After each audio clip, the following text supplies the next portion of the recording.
Hey, Janice, have you found yourself, after all the work that we've done, falling into old patterns, realizing you're in an old pattern, and then beating the shit out of yourself for being in Not said? me. Not me. Not me. Never. No, me either. Oh, shoot. This week on Be Here Now, a Peaceful Empowerment Works production, we are tackling the topic of numbing out. Old pattern with a new perspective. That's right. We automatically assume that when we're in that old pattern that it's a bad thing. Janice and I are going to bring a whole new perspective to old patterns. So we want to thank you for joining us. We are live on the newstreamingnetwork.com TV podcast and WGSN-DB Going Solo Radio. If you enjoy our content, please like, comment, share, and subscribe. I am your co-host, Judy Forder, and I am here with my co-host in peace, Miss Janice Leonard. I noticed the inflection I used. I can't help but want to go afterwards. I just say No, Janice right? Leonard, which is but so I tried it different, and it was different. The energy is different.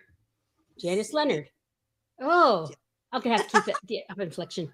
Yeah, we celebrate, girl. We celebrate. That's right. How you doing, Judy? I'm good. How's your week been? Lots of learning. A lot of growth opportunities. See? I love it. It is perfect for this week's topic, I'll tell you, too. I continue. Yeah. Thanks for being here with Judy and I. We're here. We love being and sharing and trying to be present with you all. And we are a 501c3 organization. So if you're interested, you can donate. We appreciate any help you can give as we pay for it ourselves to run. And to do that, you can go to our website, which is www.peacefulempowermentworks.org. And there's a donate button at the top of the screen, one at the bottom of the screen, and you can get a tax-deductible donation. Woohoo! We appreciate you. Yeah, we sure do. All right, Janice, would you like to ring us in, please? I would love to. Oops. Sorry about this. Wait a minute. Start over. I hit the microphone. Okay. In through your nose, out through your mouth.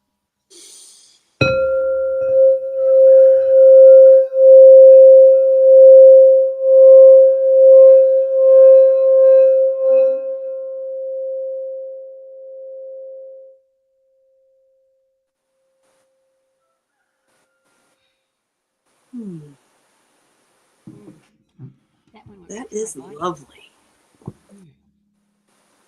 Lovely, lovely. So we've had a change in our format, a slight change.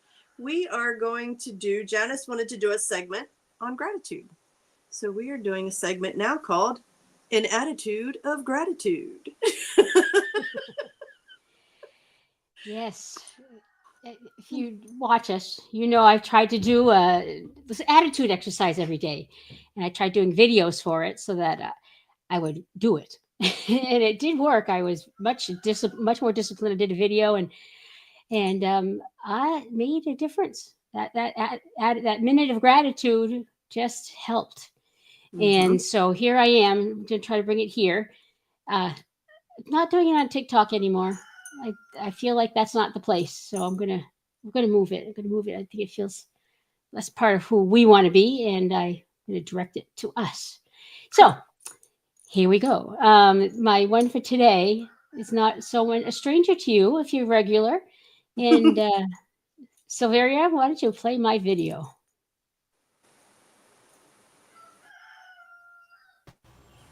Bo, what you looking at? Waiting for Daddy to come home? Are you waiting for Daddy to come home? Yeah, me too. Listen.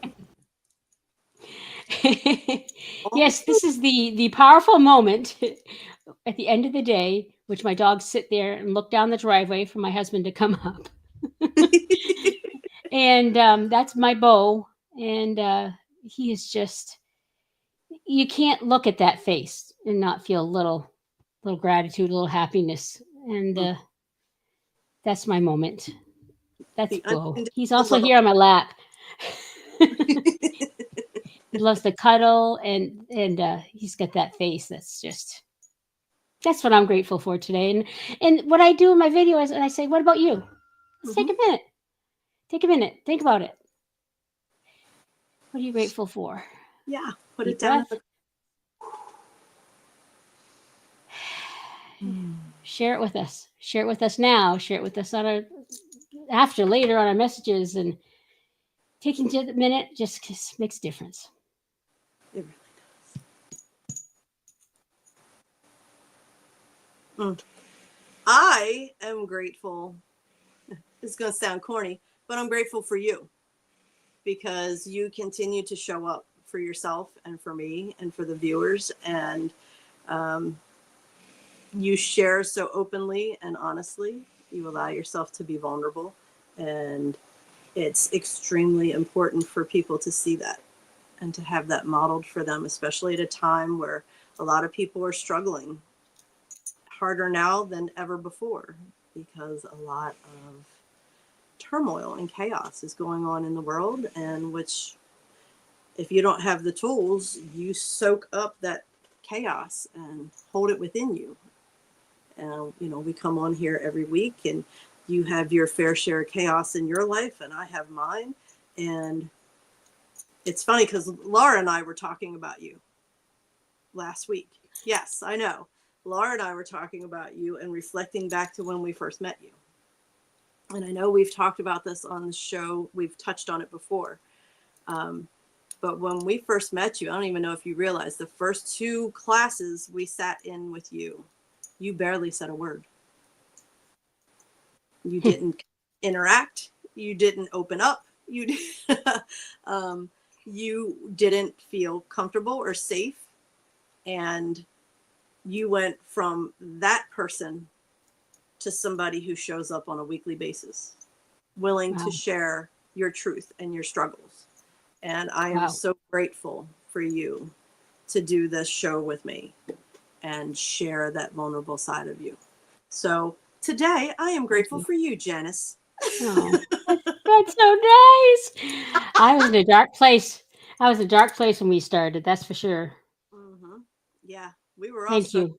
hard. So my hope for you is that you can celebrate how hard you worked and how far you've come.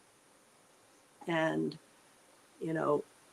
I know you struggle with happiness, but I want you to embrace how much joy and happiness you bring to people by showing up here. So. Take it in, take it in. Okay. I hear you. Okay. Good job. And that's another thing. Janice is learning to receive. So very well done.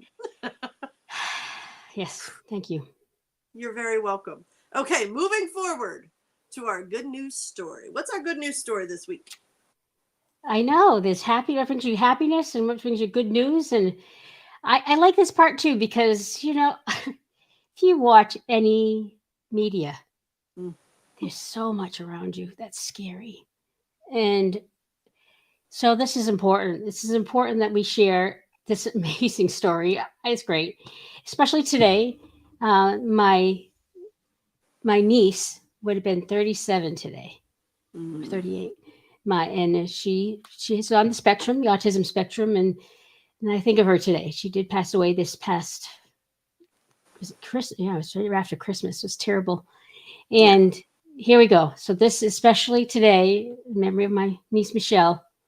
It's close to my heart, and this is a story about. Oh, actually, I wrote up notes so I wouldn't forget any part of it. But so picture this. I'm going to challenge you to picture this. Here you are, and of course now I can't see you. Oh, there we go. Here we are. You get a call. There's the cops. The cops are called for an aggressive teen. So many of them show up. There they are with their guns and in force with all kinds of them. And there's an 18-year-old boy here. He's on the spectrum, and he's large in size. And you can imagine the scenario. They all show up, and they're bracing for possible escalation worried that this distress is escalating and fear from hurting himself or others. Here we are. And in arrives Officer Tim Purdy. And he sat down right next to him. As you can see in the other picture. Thanks, Judy. That was great. Mm-hmm. Instead of rushing in with commands and orders, he sat there at eye level with him, asked him about his day, noticed the bracelet he was wearing, asked some comments, and apparently our young man took out a piece of gum, didn't offer him a piece, which made the officer laugh. And then the teen laughed, and then he just sat there, and they kind of opened up, and he spent like 30 minutes sitting there with him and connecting. So it's just amazing how approaching this situation with empathy and seeing the person and not the problem. Oh, I just, that was, when they said that was so key to me. You saw the person, not the problem.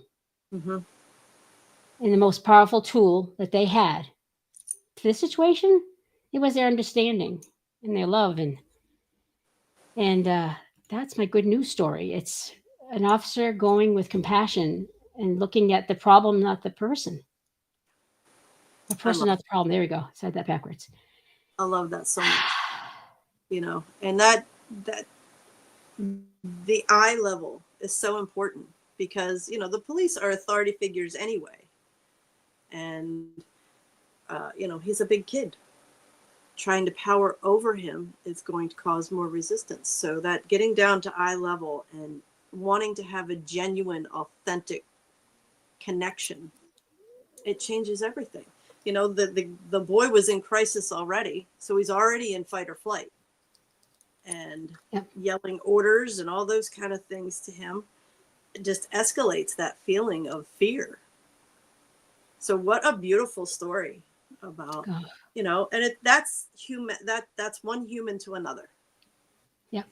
Beside the fact that he was a cop or anything, that's a human connection. I'm going to meet you where you're at, and I'm going to talk to you until you feel safe enough to trust me. It's a beautiful thing. Yeah. So and it ended wonderfully. They walked away together, and his mother was there by then. And, that could have been fatal to many people there. It could have been. Yeah. And, I struggle with this because my granddaughter, she has a disability, social emotional disability. So she's not in the spectrum, but I can relate to it because she'll get into this place where she freaks out and, there's no getting to her. Right. And we had an incident at the end of last year where, it was the less structured time of the school year and she doesn't do well. And they're supposed to go someplace else. And she's like freaking out. And one of the school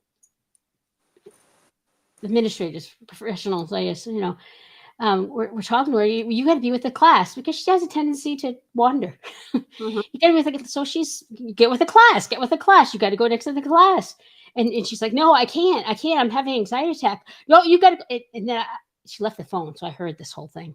She left the phone on because she had just called me, and she was like, well, this sounds like a medical problem. Then go down to the nurse. Oh my gosh, And then she goes down to the nurse, and the nurse calls me. She's here and she's made some bad choices today. I'm like, oh my gosh. It's like, this is a person with an emotional disability. Mm-hmm. This is not how you approach her in the middle of one of her, I'll just say, I'll call it an episode because meltdowns, right. Oh my gosh, and it's pretty basic. Well, I don't know. And only because I know more of the story, they have a process in place which they're supposed to follow when she comes to them. And they didn't follow the process. No. And I had to pick her up. I had to pick her up that day from school. The nurse said I need to come pick her up because she can't stay. And I didn't. I let her not go to school the rest of the year, which was 3 more days, mind you. But it's because having that unstructured time, and they usually have a counselor on staff who's on maternity leave, and her case manager happened to be off that day. But I just, so her support, I know they have her support. They have follow the process. Yeah. So we have a meeting before school starts this year, but she's ready to not go back to school. So just that one incident makes a difference. I'm like, is she even going to graduate now? Like, it was that bad. Her response was just so traumatic. So, just you look at that officer game again. It's the same thing, different scenario. You've got a child in distress, fight or flight, and approaching it. There's different ways you can approach it. You can approach it with compassion and looking and understanding and empathy, or you can approach it with, you've got to do this, you've got to do that, and Right. you old officers are probably more trained on approaching with, you've got to do this. This is their approach, and to Right. see that officer just reinforces so much, and in my thinking. Absolutely. Great story. Wonderful. Wonderful. There's so much goodness out there, people. Focus on the kindness, the respect, the empathy, because I believe that's all part of us reconnecting as people, community, is we have to find our compassion again, and our empathy, and our willingness to listen. Not listen to respond, but listen. Hold the space and listen, and be curious. Yeah. Curious. He mentioned the bracelet, and then the gum coming out gave them a chuckle. It's about learning to connect on a human level again.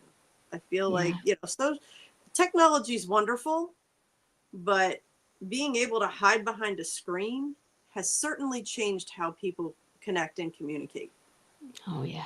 It's very, very different. So when we can focus on,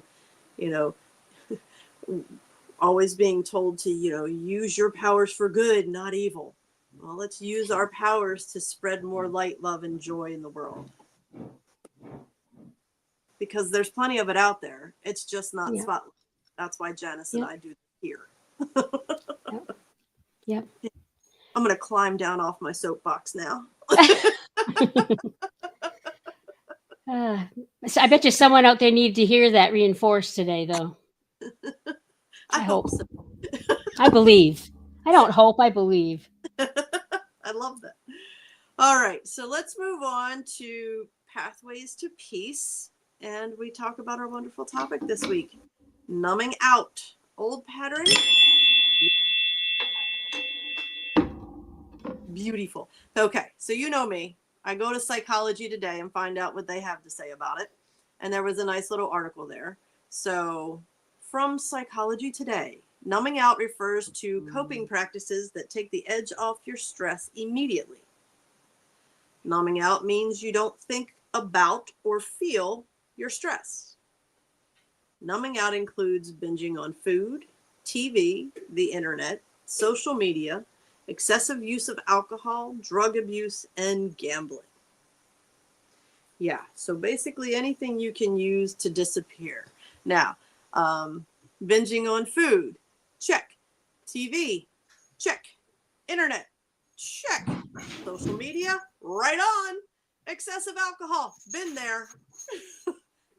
Drug abuse, I can say, no, didn't do that. And gambling, not a gambler. I'll just walk into a casino and hand them my freaking money and walk out.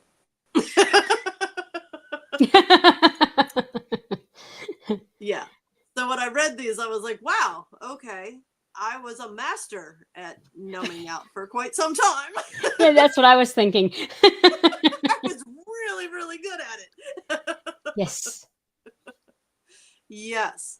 I would say my most stressful time and numbing out was used to disappear and disconnect was after my mom died. I'm sure I've probably used binging on food since I was little because of the whole diet thing.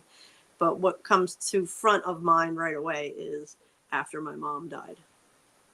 There was an awful lot of alcohol consumption, eating of food and watching TV, and the internet still wasn't a big thing yet, but it was on its way.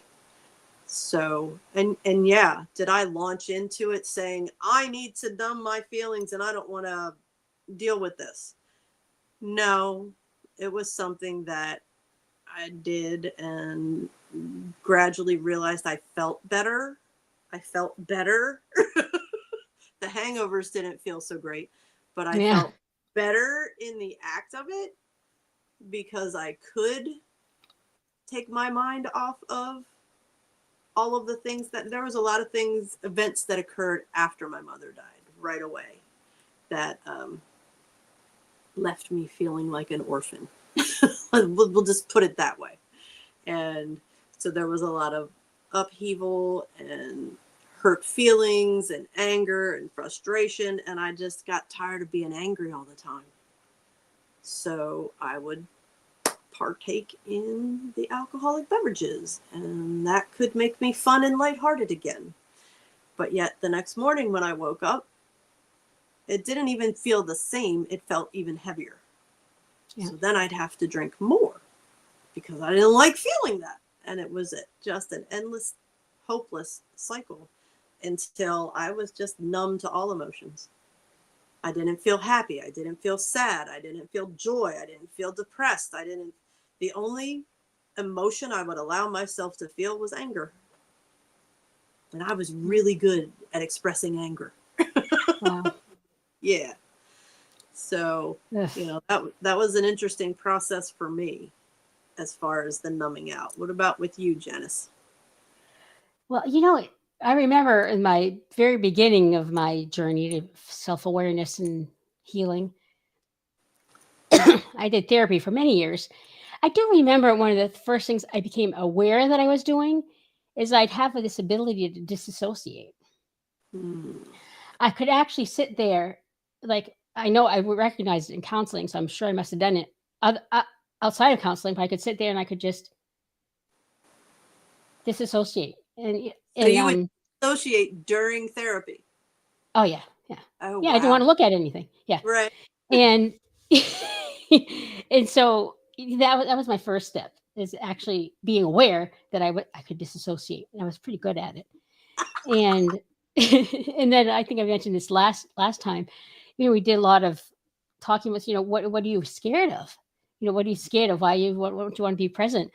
And I don't want to talk about that. What's going to happen? Well, if I talk about that, I actually believe that, in subconsciously, I'm not consciously, but I'll die. Mm-hmm. The level of my need to not feel was, I believe I would, at some level, I believe I'd die if I looked at, if I looked at the loss of, let's say, my mother or my problems with my stepmother, that they were so huge. Mm-hmm. That looking at it would kill me. They consume you, literally consume you. Yeah. Yeah. So that's where I started in this. I don't think I disassociate anymore, but maybe I'll become aware that I do still.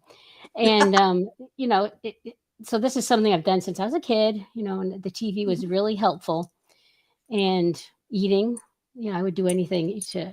And then you talk about hangover for alcohol, but the hangover for overeating is how you hate yourself after. It's like you eat, you don't feel you're taking care of yourself. You think by eating this treat food, whatever, and then as soon as you're done, you're like, oh my gosh, I'm so fat, and then you do that whole thing and get unhealthy responses to that. I was bulimic for quite a few years, and because how can you live with that part? If being overweight is part of why you want to shut down, and you eat. So that was quite a cycle, and so excellent. That's a lot of the stuff, and I still like to shut down, but I think when I was thinking of the topic, what time is it? Okay. When I was thinking of the topic, I'll finish this. I think they'll fit better later. Okay. Well, you made abruptly. And it's funny because it made me think of the binge watching TV hangover too. Because for me, I'd be like, oh my God, I sat on the couch all day and didn't do anything. And then I'd beat myself up for being a lazy piece of shit. Oh, yeah. Yeah. Yeah. So the beatings are awful. Worse than the actual crime, we'll say. Yeah. and that's part of, I think, this new look at it is how big how offensive is this shutdown compared to what you do to yourself about it, and so that's, Ab- I think that's a whole spin that we're dealing with now and you're trying to get over, which I love. I love what we're yes. doing. Okay, so this is a perfect place for us to take a pause for a commercial, and we will be right back. Thanks.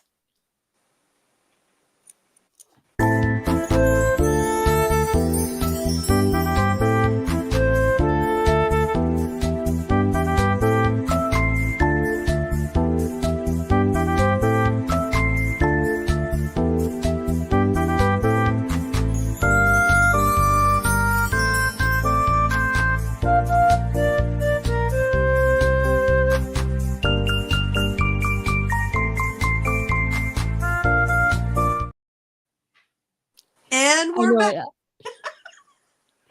We are talking about numbing out old pattern with a new perspective. And Janice and I shared how we have numbed out in the past, and this whole topic came about because Janice and I were talking through our hiatus. We had met up, and Janice was talking about watching TV, numbing out in front of the TV, and she started that process of beating herself up. And all of a sudden, I started hearing, "Wait a minute, wait a minute." Is this true? Are you numbing out in the same way that you used to with the same intentions? So we got to explore that with Janice and thought it would be a wonderful topic for this show. So, what happened? You were in that old pattern, and then what allowed you to see it differently? Well, working with you and Massville you and yeah, retiring, well, semi-retiring, I was still working, and you have the more time you can working is still an escape. I never dealt with any emotion, well, unless I was having a work related issue. I didn't have to deal with any emotions while you're working, right? You focus on what you're doing, and I was able to really focus on things. Mm-hmm. It's part of the healing. I mean, part of the not dealing. And so through this, one of the things that's happened, I can, this is perfect because I can just, this week I've been thinking about it. And I was thinking about, I like true crime. I do like true crime.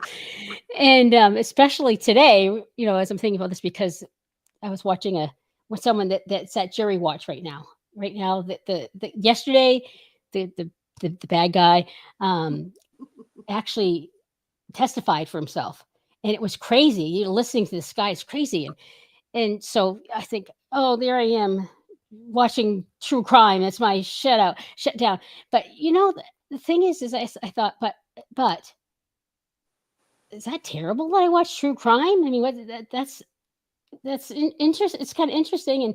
And then Judy, of course, talked to her, and she challenged me in some of my beliefs, which is, I said, I think I enjoy it. I enjoy watching it. Like right now, I want to see what the jury's going to say when the verdict comes in. Hopefully, they find him guilty. But why? Why do you like it? Oh, I do like it. I do like it because I love justice.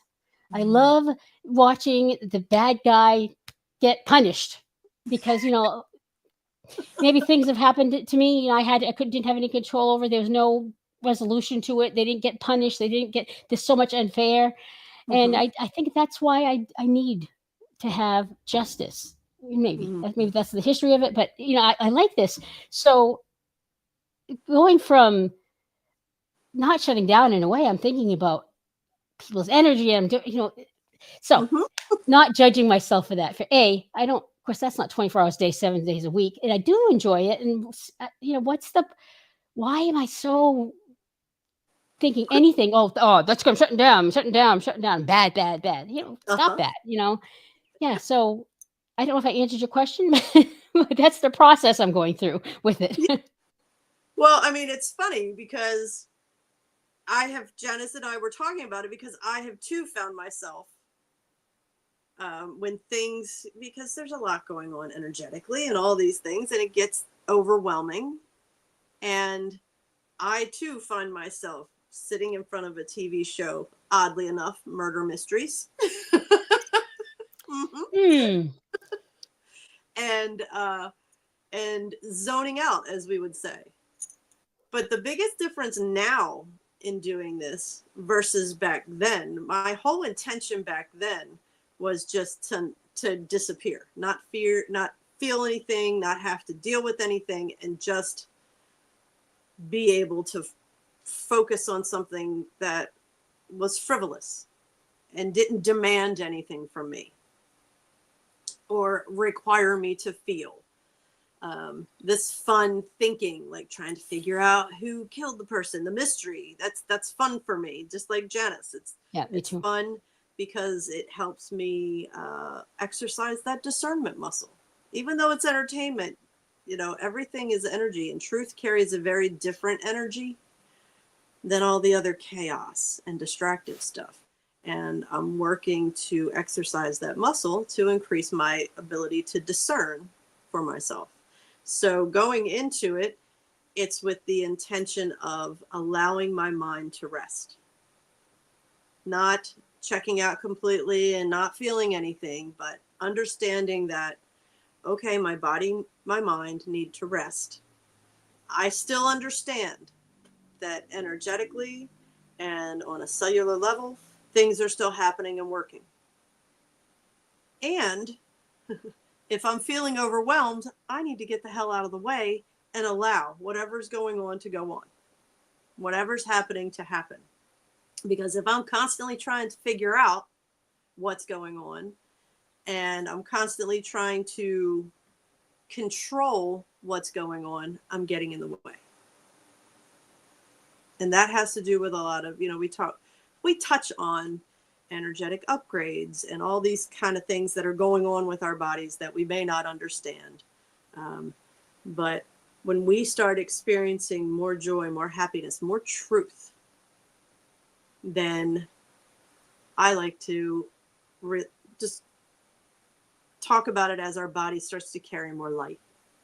Because I think I shared on the show before about how, I had this vision of black goo and white, beautiful light and all that kind of stuff. And the majority of us is filled up with the black goo. But every time we are allowed to face a truth, a shadow, and take the power out of it, then that black goo is let go of and we carry more light.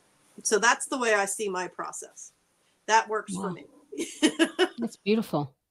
Yeah. So the whole numbing out thing has a whole different approach now because I don't even, it's more like a pause. It's the power of the pause. Mm. Where numbing out used to be to disappear and disconnect. Now it's about allowing what needs to happen, even though I don't understand what it is. It's interesting because you made me think about the intention because tips and tools, that's like the first one. Mm-hmm. And this morning I did it. I said, I want to wake up and turn on the TV. Okay, what's my intention? Well, you know what? Part of it's I'm alone and I just want to hear voices in that. So, in time when maybe I just beat myself up for doing something, it's like, well, yeah, well, that's part of it. But really, what is your intention? And I think a lot of it's habit. Yeah. That's what I do. My habit is to not have the external thinking. My habit is to have that to listen to, so I don't have to think. My habit is to, call it whatever you want, shut down, whatever, but I don't want to think about. Yeah, there you go. Distract. Yeah. Yeah. Yeah, that's perfect. Yeah. So, tips and tools. When you feel the urge to numb out, pause and ask yourself the intention behind the desired break. Okay, why do I need this? Why do I want this? Because that alone means you're not repeating an old pattern. If you're aware enough to ask the question, that's not an old pattern. It's a tool. It's a tool now because you are making a decision and a choice out from a place of awareness. So if your intention is to crawl into a dark hole and escape your life so that you never have to feel or face your emotions, that's an old pattern. If you don't desire to ever come out and feel again, that's old. And something I'm being guided to talk about right now is there are a lot of old patterns coming up to the surface. because they're on their way out. Just like Janice and I are saying, okay, so the second I ask the intention behind the numb out, again, takes that old, unaware, automatic response out. That's gone. It's no longer autopilot that sends me into numb out because I'm asking the question. If your intention is to take a little break to allow yourself to breathe and do something that you enjoy, watch a podcast, which food, that will allow you to see things from a different and new perspective.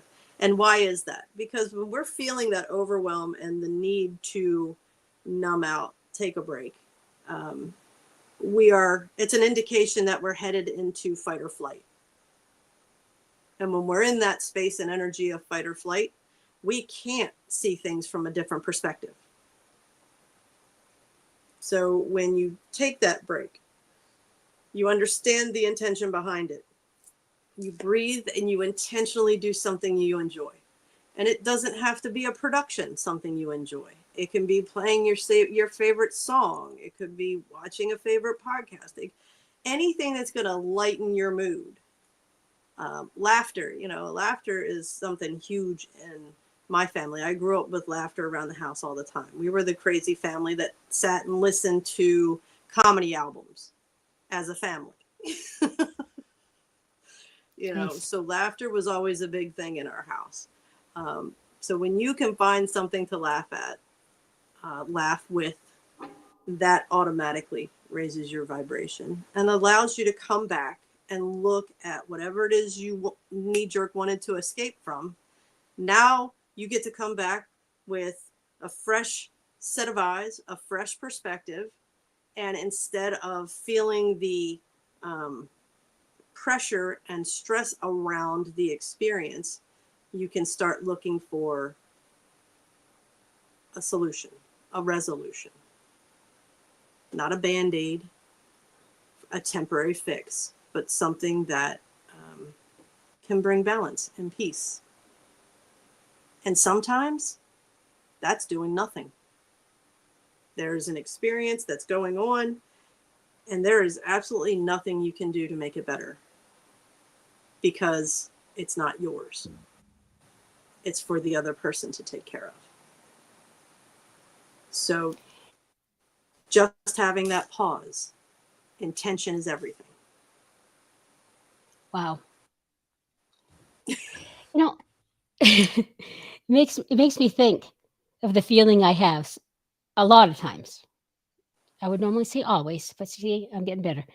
A lot of times, my it's just that is I don't want to feel anxious because being present makes me feel anxious. So it's like all that's the part of the sequence for me. And I don't like myself when I'm anxiety. I'm not the best person. I don't experience life that well. And Okay. so I wonder, it's just a thought. It's interesting Mhm. that that's part of it, the sequence for me, I think. It's interesting. There's a heavy belief that anxiety comes from fear of the future. So if you're totally present in the present moment, is it possible for anxiety to be present with you? Wow, I think that's my habit. That's my go-to. It's not a thoughtful process. I guess that's the whole point of this, right? Is to Yeah. stop and what the intention is and what's happening. Yeah. Explore the intention. Ask the questions. Get curious about your own patterns. And when you can get curious about the pattern, when I got into this whole healing thing, I felt like I had to throw out everything that was once me. And that's not the case at all. Because yes, there are damaging patterns. Do I drink like a freaking fish anymore? No, I don't. Did I stop drinking completely? No, I didn't. I'm able to drink socially and things like that. Are there some patterns that, yeah, the pattern to automatically beat myself up and consider myself a piece of trash? Yeah, I got rid of that pattern. That was not helpful. Yeah. understanding that my brain requires a break once in a while to get the hell out of the way and allow things to happen. Okay, I'm good with that because I understand what's going on. And it's my choice. Before it became such a pattern, it wasn't a choice. Automatic. Yeah. So that's the big thing. When you pause and ask the question, then it becomes a choice. And anything can happen after that. Yes. Okay, we have an exciting new segment to end the show with. I love it. Janice is like, hey, why don't we do something like this to end the show? And hell yeah. Yeah, one of the things I find really helpful is when we did the book club, homework didn't work for me. Not that it was good to, because then I felt like, oh no, I didn't do it. I didn't, and then the whole judgment thing took over. But what I love is having something to think about. Like when we do the show, what's helpful to me is as I think, okay, what's next week's show? And I try to, take intention to think about it in my life and what do I do? And it's something that I end up doing. So I said, why don't we try this? If we could just end the show with just something to think about that can, to have everyone just a thought you can think about this week and to help grow and maybe look at something. I thought that'd be cool. And fortunately, Judy was like, yes. There's these what if cards I saw on the internet. Of course, now I sent them all the time because you know how the algorithm knows what you're interested in. So I did order them. I don't have them yet, so I've taken it from some other ones that I've seen, and I hope you find this is something you can think about. Maybe grow a little, or get a little happier, or some awareness, or something from. Mm-hmm. And our new segment is called. Oh, I scared my dog. Something to chew on. Yeah, everything's got to reference food for me, so that works. So this is the thought. What if you had one day left to live? What would you regret not having done in life? Yeah, that's a good one.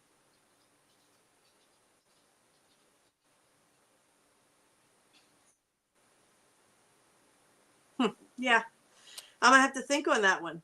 I'm sitting here something thinking, to chew on.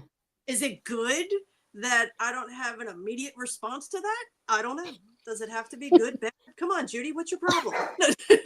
There you go. Get into that old pattern of judgment and judging yourself. All right. Right here for everybody to see. Excellent. I love it.